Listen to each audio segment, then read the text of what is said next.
Here at 5-star form, let's take a look at the Megabucks leaderboard. Giannis looking for his 6th straight 30-point game, one of the league's leaders in scoring and rebounds. Dame still leads the team in assists, and Melanie Ricks likes to say Brooke has all the blocks. Are we better now? Like when I come up on you like this, what's happening? When I come up on you like this, are we good? Of Kevin Porter Jr. seems like a good time, Steve. He's playing against his former team, a deal that was made February 7th, straight up from Arjan Beauchamp. Yeah, see?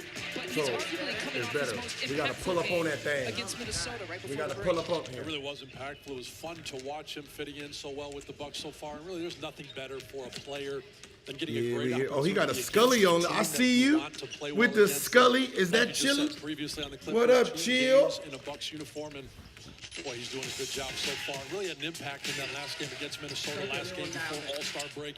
It was in a lot of ways. He was handling the ball. You can see Coach Doc giving him a lot of opportunity and him doing a heck of a job. All right, I'll just speak loud. Lots of shooters, making sure he did a great job. But big-time defense out there, too. All right, baby, who you going for? For 17 from three. Anthony Edwards, and finding a way to get a victory. Yeah. Really exciting start for him in his 2 games in Bucks Junior so far. Including that key closeout right at the end of the game. Hey, Giannis is back. Dame is back. James Harden. Not Kyrie. We'll play this game. We got 3 Okay, Kyrie. All-Stars at the Like Kiwi. Okay, got it. You can watch it on FanDuel Sports Network. It's coming up next. Of course. I think that's all I know. That's all you need to know. No, Ben Simmons. Is that his name? Yeah. See? Ben Simmons. So, yeah. And I got Clipper shorts on, but I'll go with the Bucks. I'll go with the Bucks. No problem. I mean, obviously. Let's go. I got Giannis Antetokounmpo. And then him, he's going to go out here. I got Lopez. Don't know which one that is, but it's a Lopez. Right? What up, Chill? Gil, what up, brother? How you running? I'm good. How you doing, man? Running good, my man. Running good. We missed you up at in San Francisco. We tried to run into you. Yeah, I bounced out. I bounced out Saturday early, man. I was up out of there. I can dig it. Hey, man, what do you think about Portis? His assistant is fired. Let's get to the bottom of that right now. His assistant is 100% fired. His assistant? Yes. His assistant was the one who gave him the drugs. That's your job to know these things. What kind of drugs? Okay, so it's a painkiller. And the painkiller, yes, it's a painkiller. And the painkiller is called Tramadol. That's what it's called. His assistant gave him a drug called Tramadol. That's the one that's on the ban list. Okay. And completely threw a monkey wrench in the whole thing. You're supposed to know this sort of stuff as my assistant. And what did that do? What does that do outside of cure pain? I don't. To be honest with you, all it does is speed up recovery. That's it. Okay, so he was on. So basically, Chill.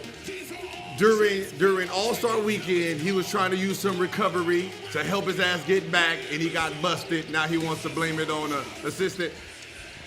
Oh, okay. Well, that's what I'm saying. I mean, is that what was going on, man? I don't know the difference because I'm listening to. I read somewhere that an emergency room doctor said the stuff that's on the ban list that Bobby Portis ended up taking, which was a mistake. An emergency room doctor said he doesn't even prescribe it. That's how weak it is. But the NBA, they so conscious about these guys being on any sort of performance-enhancing drug. Anything that comes up, they out. Anything that comes up. Chill. I'm gonna just be honest with you. I've never ever heard of anyone getting drugs from a regular doctor being in the NBA. And I agree. We've seen a lot of Kuzma so far. Even when you played. Even when I played. If we want something, I don't care what it is. You know, we got gonorrhea that night and we got to clear it up. We go to our team doctor. He'll take care of it. I'm not saying I got it, baby. I'm just saying. You know what I mean? No, we ain't doing that, baby. No. We're not doing that. That's not what happened. I'm just saying. So because everything is so private, we actually go to our team doctor for everything. So there's no way we'll be going outside to a regular doctor to get any painkiller. It just sounds dumb.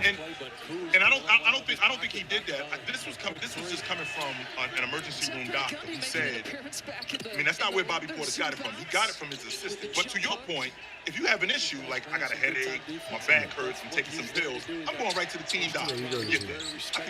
Sure. Yeah. So yeah, he was probably trying to do a little recovery, little 5-day bump and pump, and got his ass busted.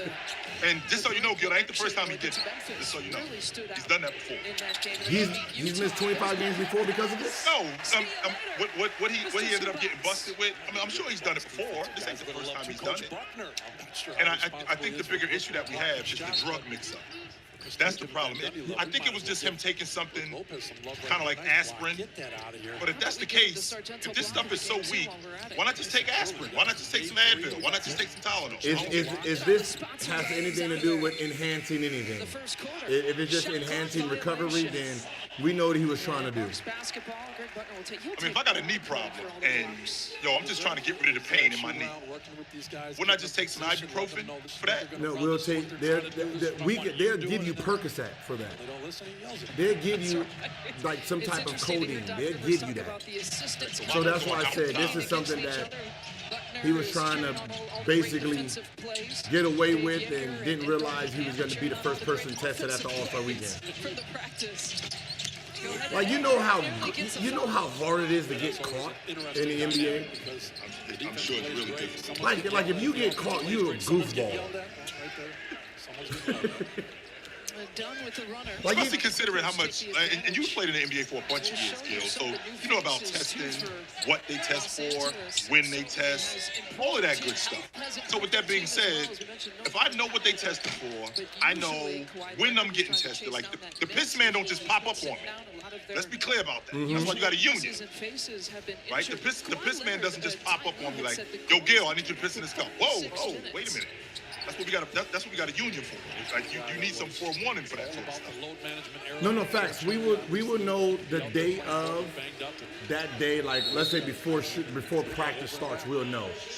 But we kind of get an indication. Let's say I get tested today. I know you're not going to test me for another 30 days. Right. Within 25 to 30 days. So if I'm going to be on something, I got 25 days to get off. I got 25 days to fuck around and then get off of it. Unless I have a ball-out performance and they're going to check my blood. But people don't know.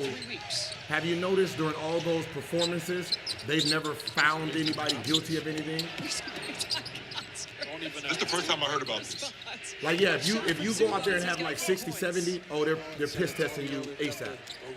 But they're not piss testing you to catch you with anything.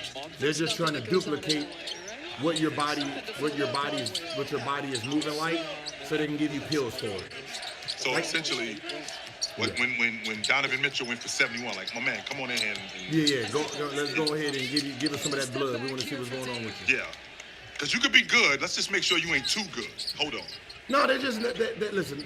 Everything they're doing, they're trying to figure out how to keep duplicating this greatness. That makes sense. I get that. Yeah, I definitely get that. We go back to the last Clippers possession. Ooh, get off. Cruz doing a good job of showing the referees, here's my hand, something these guys worked on and shoot around and have. Yo, this injury with Giannis is worse than what they're telling us. This calf injury, I know they set him out for a little while, but this thing is something that you need to keep an eye on.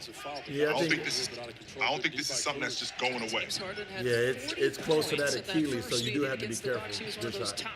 Those are two injuries, Gil, that I don't like to play with. It's the heart and calf injuries. Those are the two injuries that I don't play with. Nope. Because we all know it starts with the calf and that shit moves down quick. Well, the last thing I want. Nope, the shot. The last thing I want. The last thing I want is not only to lose you, because if Giannis ends up tearing something, knock on wood, well, not only do I lose him for the rest of this season, I lose him next year too. And that wrecks everything he's trying to do. Yeah, especially and then you would lose him for his career if it's just jumping foot. Like with KD, it was fine because it was it wasn't his jumping leg. John Wall, same thing. It wasn't his jumping leg. Everybody else, Cole jumping leg, DeMarcus Cousins jumping leg. So as long as it's not your jumping leg, then you're going to recover 100%. His first foul. To your point, Steve, I felt like that first meeting. It was the hustle points, the second chance points. It was points in the paint. It was points off turnovers where there was a considerable differential where it was tipping towards the Clippers side. Yeah, unless you really have a totally separate category that you dominate in. A lot of times, like you're saying, a bunch of categories, hustle stats. You want to be on the front row. Bucket. Good job. And Kawhi Leonard knocks down the three. You talk about going full circle. That was actually the first of 6 games without Bobby Portis, too. If you remember, the Bucks went 1-5 during that stretch that it started against the Clippers. Giannis from mid-range. I love that, Gil. He was not doing that 2 years ago. He wasn't. He was not looking at that mid-range 2 years ago that confident. He was not doing that. He's doing it now. I love that. He put that into his game. Yes. Hopefully next year he can put in a nice little post move. Just one, Gil, like over the shoulder, over the left shoulder, over the right shoulder. Just one. That's it. And one. He'll have a couple free throws here coming up. Yeah, I'm kind of curious about the Wemby situation. Of course, you want to see is just Giannis downhill, especially when you got Zubac. Olajuwon had the same issue in '89, but he was already 5 years in the league, and they were able to manage it. It wasn't as bad. So then he had it again in 2001, but his career was over at that point.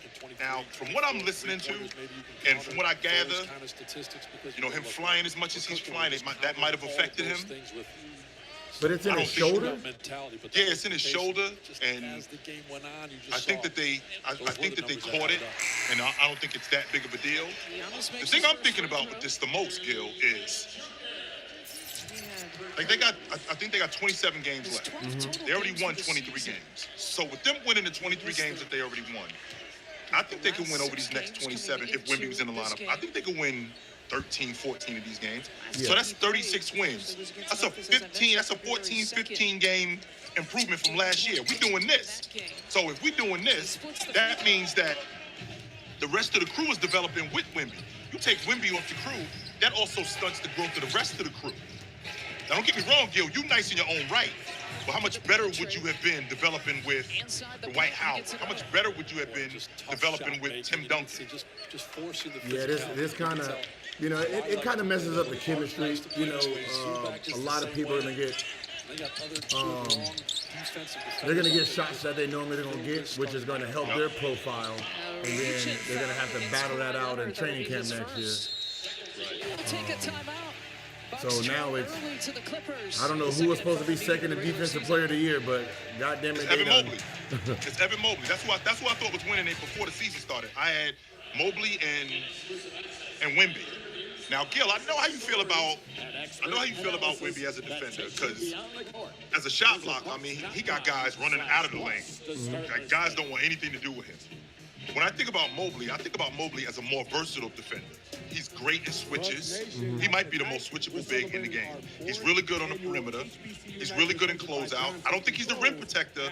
Let me rephrase that. I don't think he's the shot blocker that Wemby is, but I do think that he's very good in the interior as a rim protector, as a rebounder, who I think he's a better rebounder than Wemby. So I think it's close, and he makes that Cleveland team, I think they're 9th in the league in defense right now. I think one of the main reasons why they are that is because of him. Now, if you talking about Wemby, if you take him off the crew, don't get me wrong, I think that they sink, but Wemby got a lot of deficiencies in his game defensively. But it gets overshadowed because he's blocking 4 shots and a half. Yeah. Defense is subjective, to be honest. It's who brings fear to you. It's, some guys are great on the ball defensively. Some guys are shot blocker, rim protectors. Defensive rebounding, I don't know how that was put in consideration of defense, right? Defense. Why don't you like that, Gil? Defensive rebounding. Why don't you like that? Because it has nothing to do with stopping somebody. It doesn't have nothing to do with actually stopping anyone from doing anything. Because you don't get penalized for not rebounding. Well, actually, you do, Gil, because that's what offensive rebounding is for. No, but no, That's the penalty. If I don't secure the rebound after you shoot the ball, if I don't secure the rebound, I'm essentially giving you the ball back. Okay, Gil, score me again. But when I rebound, I stop the possession. I stop you from scoring. I think that's the biggest part of defense. We got to rebound. But but it doesn't go against you individually if you don't get the offensive rebound. I mean, the defensive rebound. Get the. When you say you individually, who are you? Like, let's say you're a big man, right? Let's say you're Mobley, and a team gets 25 offensive rebound. You don't get penalized as a defensive player because of that. No problem. That becomes 100. That becomes a team thing, right? It's a weird stat that has nothing to do with how great you are as a defensive player. So you gotta beat somebody. Well, first of all, Gil, sure I do. I get penalized when a team is offensive rebounding against my team, especially if I'm one of the better rebounders, not just on my team, but in the league. We're one of the best defensive rebounding teams in the league because I secure rebounds. And the reason why is because I got another guy who can rebound with me because I attract so much attention. Because I'm so good, I can get on the glass and stop possessions. When I don't do that, I give other teams opportunities to score more. Gil, the last thing I want to do if I'm going up against you is give you the ball right back. I don't want to do that. Hell no. If you shoot the ball and I secure the rebound as a defender, even if I'm a big, the last thing I want to do is give up an offensive rebound to one of your bigs. Give up an offensive rebound to Brendan Haywood or Kwame Brown to give you the ball back. Now you get another chance to score against me. I don't want that. Hell no. But again, your rebounding has no ability of actually stopping a human being. So basically, if you got to guard me one-on-one and I score against you all day, but then you can secure 20 rebounds, you're a great defensive player? Like, that's not how it actually works. Well, actually, here's why that's the case, Gil. Here's why it does work like that. Because, one, as a perimeter defender, I'm doing everything that I can to stay in front of you. And I need that big, I need Rudy Gobert behind me. I need Anthony Davis behind me. So when I am going up against you and I'm doing everything that I can to slow you down, and I'm putting a hand in your face, and I'm getting a stop where you end up missing a shot, we have to secure that rebound because I don't want you to get another opportunity to score. On top of that, I put you on the defense now. As opposed to if I'm just letting you score on me and I'm not putting a hand in your face, or if I am putting a hand in your face, it all means nothing off the strength that I'm giving you the ball right back. Rebounding is the most important part of defense. Because if you just miss and you get the ball right back, then everything that I did, all the effort that I put in, beating you to the spot, putting my hands on you, getting my hand in your face, none of that matters because you got the ball right back. When I secure the rebound, what I'm also doing is I'm now putting pressure on you to now take better shots. Reason why is because you know you're only going to get one shot against me. And if I got a guy like Evan Mobley behind me, if I got a guy like Anthony Davis behind me, I know the defense that I play on Gil, as hard as it's going to be, I know that you're not going to get that many opportunities because we're going to secure a rebound. Okay, but what I'm saying is, then who gets the credit? If I'm guarding you defensively, if I make you take a hard shot, and then you get the defensive rebound, how do you get defensive credit? You didn't do nothing. Do you mean me or the big guy? The big guy. He didn't do nothing. Oh, he 100% did, Gil. First of all, he kept Kwame Brown off the offensive glass. He kept Brendan Haywood off the offensive glass to give you another shot at getting the basketball and scoring on me again and wearing me down. The less opportunities you have to score, that's what my big man is for. When I'm getting in the lane. When you're getting in the lane. But what I'm saying is, you're actually not. You're doing a job that you're supposed to do. Sure. I'm picking up somebody's full court. I'm fighting over the screen. I'm doing all of this, and then I give him to take a hard shot, and you just secure the rebound, but you get the defensive credit. Ben Simmons. Yes. So okay. So if I let like Luka, Luka lets everybody blow past him. They miss the shot. He gets the offensive rebound. I mean, he gets the defensive rebound. That's a defensive possession for him? Well, he did stop the possession. He 100% did that, Gil. And sure, when you played in the NBA for as long as you played in the NBA, Gil, you know how difficult it is to slow guys down. So one of the main ways to slow you down is to get you out of rhythm. Well, how do I get you out of rhythm? I got to keep the ball away from you. How do I keep the ball away from you? I got to limit your possessions. I got to rebound. But that's why, and that's why the NBA players do not like the defensive player of the year, because you guys are giving it to people that really aren't stopping anybody. Like Russell. Why didn't Russell Westbrook get defensive? Was up there with defense because he was getting all those defensive rebounds. Well, that's the thing. He was at one point. He was in contention to be an all-league defender. I think it was in. I want to say in 15 or 16. He was. I think he just missed out on being on the all-league defensive team, which is surprising to me, considering, you know, Russ, as good a defender as he is. I thought that Russ would have been on the all-league defensive team at some point. I mean, I think he was on the all-league defensive team when he was in the Pac-10 at UCLA. So, with Russ being who he is as a defensive rebounder, like this guy just plays some great defense just because he got a defensive rebound. He gets the defensive credit for that. Yeah, but that's part of the crew, though. I mean, remember, this is as much of a one-on-one thing as this is, Gil, and I won't argue that. Good defense. That's good defense. By who? By number 10, who stripped him. Number 10, who ended up stripping him. And your man Coffee, he's the one who picked it up. So he gets the steal for it. He gets the credit for the defense. 10 gets the that's so like look. Like, think about that. Those three people down there, nobody's engaging them for an offensive rebound, and whoever gets the defensive rebound gets a defensive possession. That's not. Because no one offenses or rebounds, but sometimes the big man. So for the most part, most of these defensive rebounds is unchallenged anyway. And like the reason why they're the reason why a lot of those defensive rebounds are unchallenged, because you know, as a big man, the best rebounders in the game, Joker, Sabonis, non-defensive players. I don't want to fight with this dude.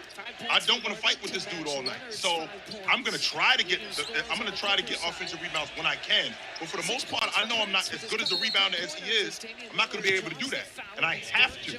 Sabonis knows this. I gotta secure rebounds to secure the possession to make sure that we don't give you more opportunities to score. Now, to your point, who gets the credit for that? Well, if I'm playing great defense on you, if I'm playing great defense on you, and my big is not rebounding, then I may have to do more. I may have to stick my nose in there and start rebounding a little bit more. I may have to stick my nose in there and get involved on the glass a little bit more than I already have. I'm under the impression that post defense is way more difficult than perimeter defense. The reason why I feel like that, Gil, is because on the perimeter, I know it's a lot of space and you operating out there, but on the box, it's just you and me. Ain't nobody down here to help me. And the only thing standing between you and me is the basket. That's it. So when Tim Duncan goes, that's it. When Karl Malone goes, that's it. And there's nobody down here to help him. I got Gil standing in front of me. I got Olajuwon behind me to clean up my mess if Gil gets past me. I got David Robinson behind me to clean up my mess. Dave doesn't have anybody to help clean up his mess, because I got to deal with you. Yeah, but back to the basket, you can be strong and do half of the job. Your strength matters in the post. So if you're stronger than your offensive opponent, you get half your job. Being strong as a perimeter defender is meaningless to the game. Your strength means nothing. Why? Because once I start driving and you impede my movement, that's considered a foul. So your strength You're not gonna always get the whistle though, Gil. But your strength goes against you. Your strength means nothing when I'm driving. And well, wait. So somebody like a Trae Young, somebody like a Steph Curry, I can bait you all day and get a whole bunch of fouls, because if you're too strong, you're trying to bully me and trying to do all that, it means nothing once I start moving forward. I can fall, I can do anything. Well, here's the thing. I think what you're banking on is a lot of what gets criticized today. these quote unquote foul merchants. I think I think a lot of people criticize these guys today for that. So what you're banking on is you banking on getting the whistle, which doesn't always happen. So if I'm going at 6'3", 6'4", I'm going against, I don't know, Joe Johnson at 6'6", 6'7". Well, he's gonna rough me up. So I have to be stronger. I have to do what I can to cut off angles, and when he hits me, I can't just let him bowl me over. But if I have you do, to make sure but that- if you do bowl me over, it's a foul. right? But that doesn't necessarily mean I'm gonna get the whistle. So that's the difference. No. So if I don't get the whistle, right? So if I don't get the whistle, what does that mean? That means that I gotta play through that. That's where the contact comes in. That's where me being physical comes in. I can't just rely on the referee to go, what? That's a foul. No, I can't. So if you're getting downhill on me, I have to be on some level physical with you, because I can't just, one, let you blow by me, and two, rely on the referee if you bump me for the referee to go, yo, that's an offensive foul on Gil. No, I have to be able to hold my own.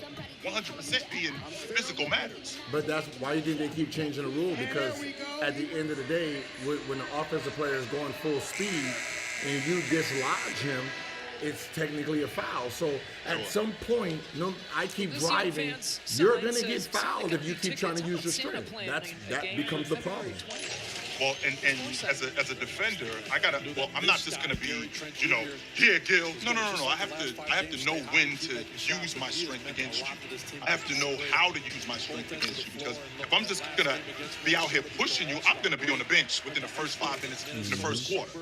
That's not gonna work. No, I gotta know when to put my hands on you, how to guard you. That's what doing my homework and watching tape comes in. Because if I don't do that, what I'm going to end up doing, knowing you as an offensive player and as a damn good scorer, as a great scorer, if I don't know that, I'm going to have my ass on the bench really quickly. And to your point about changing the rules, well, one of the main reasons why they changed the rules was because people were sick of seeing 79 to 76. People were sick of seeing 88 to 81. No, they want to see the game scored a little bit more. So what they did was they took away hand checks. They took away from being physical. Now, a lot of that stuff is coming back now, I feel like. What's so funny is I talked to Tim Hardaway, and Tim Hardaway proved the point that I've always said. Hand checking is irrelevant. It's been irrelevant.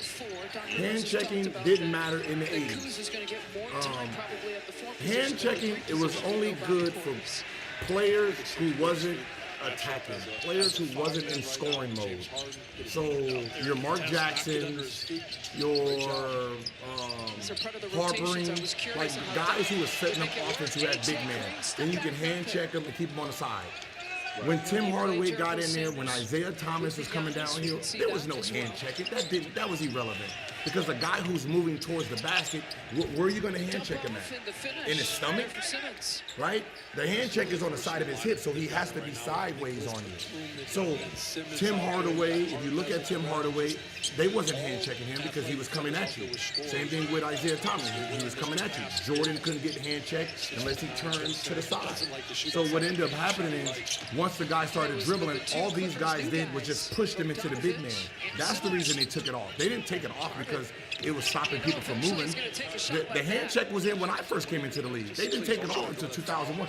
Actually, if you look, the hand check is still in. Right? You can put hands on.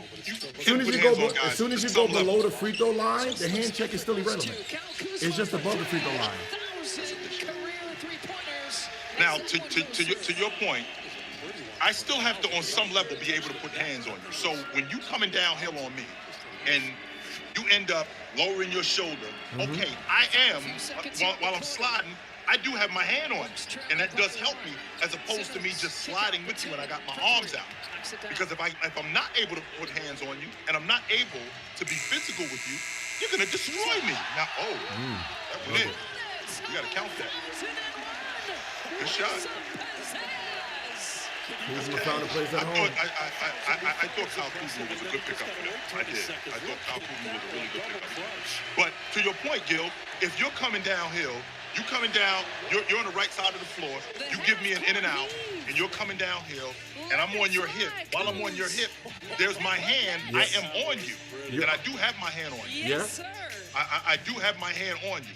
Now, what I can't do is I can't just blatantly push you to the sideline. No, I can't do that. No, that's not. That's clearly illegal.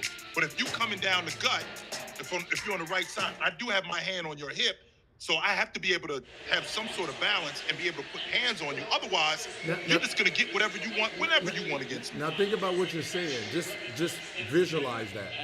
Sure. The fact that your hand is on my hip and I'm going forward, right? Yep. What are you doing? Well, I also have my body there, so it's not Your it's not body. like You gotta remember, if you're moving backwards, I'm going forward. So for you to have your hand on your hip, you gotta eventually turn the same way I am. Which that means you're not in front of me as a defender. You're actually on the side of me as a defender. right. So you're And that's not doing anything anyway. So what ended up happening is all these guys was doing on the side, and they were just pushing you into brick walls. They're pushing you into Hakeem Olajuwons. They're pushing you into the Shaquille O'Neals, right? Because at that point, it actually meant nothing. It's not like you're in front of the guy, stopping him from attacking the basket. You're just on the side of him, holding him while he drives forward. So all that ended up happening was those guys are just pushing people into people. It wasn't like once the guy started moving forward, that's when they realized the hand check wasn't useful. It's only useful if she's trying to run offense and I have my hand on her hip like this and I'm like she has the ball like this, so now I can control her. But once she turns towards me, and if she's driving to the basket and I'm like this, I'm not really in the defensive mood in the defensive mode. Now it does with the hand checking. I can appreciate your logic about me sending you into David Robinson. That hand check does give me some leverage to get my body in front of you, or to get my body closer to being in front of you, as opposed to just me being on the side of you. Because if me being on the side of you, I'm just olaying you to the basket. And I don't want to do that, no. Because now I'm getting yelled at by the big man. Yo, you got to slow this guy down. So that hand check, that's a good shot too, by the way. That hand check is giving me leverage to slow you down. And by the way, Gil, with me putting my hand on you, and I'm not thinking about a great scorer like you. I'm thinking about just a guy who can score. A lot of these scorers aren't as effective when you are a bit physical with it. And something as subtle as putting my hand on you helps me. It gives, and not only does it help me, it helps me get leverage where I can get to the side of you and then use my body and bump you and put my hands and put my body on you a little bit more and throw you off balance a little bit. Enough. Not where it's a foul. See, once I start going downhill, your hand check is meaningless, man. It's not what people think. See, people don't realize before the 80s, 70s, and 60s, there was a two-hand hand check, which everybody is thinking of. The two-hand check was both your hands on the guy. That was the original hand check, where you had both hands, so when a guy tried to drive, you can stop their momentum. They took that off. I think 94, 95 season. I think when you go back, if you go back to the Jordan 55 game, you will see a lot of those players are confused and they were getting called for ticky-tack fouls. It was Jordan too, though. Yeah. Because Jordan would get the whistle a lot more than other guys would. You can see how he can get up and down the floor, and he's going to look for his shooters too to get up and down the floor. Yeah, baby, how's your France versus Canada? What's that? As he was able to adjust and kind of take. Yo, the reason why I thought Kuzma was going to be good for this Milwaukee team, because I feel like what they were doing in Washington, they had him doing stuff that he wasn't good at. When you're on a bad team, whatever you're not good at is going to get illuminated. And Kuzma's not a really good one-on-one player. No. Not only is he not a good one-on-one player, he's not that great of a catch. He's not that great of an off-the-bounce long ball shooter. What he is, though, is he's really good at catching and going quick. He's good at doing that. All right, so a lot of times when he was in Washington, he would deviate from the offense. In Milwaukee, he doesn't have to do that. Running with Giannis, running with Dame. It could be a lot of